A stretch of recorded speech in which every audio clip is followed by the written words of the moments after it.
আপনি যখন কাউকে সাহায্য করেন, সত্যি কি তার জন্য করেন?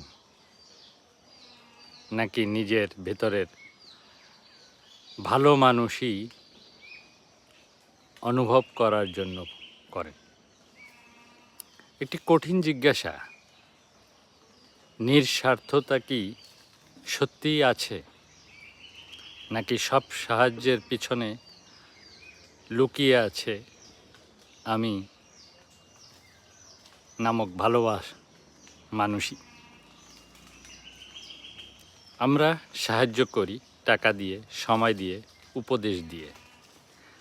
বাইরে থেকে সবাই নিজেকে মানবিক দেখায়, কিন্তু ভেতরে ও আমাকে ভালো ভাববে আশা, মানুষ জানুক আমি সত্যি সাহায্য করছি আশা, নিজের ভিতরে ভালো লাগছে সেই প্রত্যাশা। অনেক সময় সাহায্যের চেয়েও বড় হয়ে যায় নিজেকে ভালো মানুষ প্রমাণ করার দুর্দান্ত ইচ্ছা। আর যখন কৃতজ্ঞতা পাই না, তখন কষ্ট হয়, রাগ হয়, অভিমান হয়। কারণ কোথাও না কোথাও আমরা প্রতিদান চেয়েছিলাম ভেতরে ভেতরে। সবচেয়ে কঠিন সত্যটা হলো, মানুষ বেশিরভাগ কাজেই নিজের অনুভূতি জড়িয়ে থাকে। সাহায্য করেও আমরা নিজের শান্তি, স্বীকৃতি আর তৃপ্তি খুঁজি।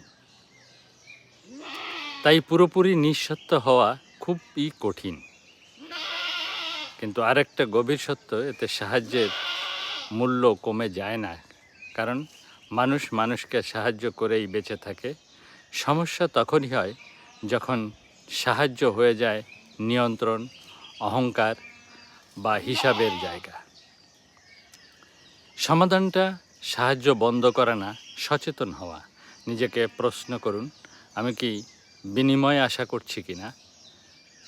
নীরবে সাহায্য করার অভ্যাস গড়ে তুলুন। বাঙালিয়ানা শেখায়, যে দান প্রচার চায় না সেটাই গভীর। কৃতজ্ঞতা প্রত্যাশা কমান। সবাই ধন্যবাদ দেবে না, তবুও মানবিক থাকুন। সাহায্য আর নিয়ন্ত্রণ আলাদা করুন। সাহায্য মানে কারো জীবনের মালিক হওয়া না। মনে রাখবেন, নিঃস্বার্থ হওয়া কঠিন, কিন্তু সচেতন হওয়া অসম্ভব। আজ একটা সিদ্ধান্ত নিন, আমি সাহায্য করব, কিন্তু নিজের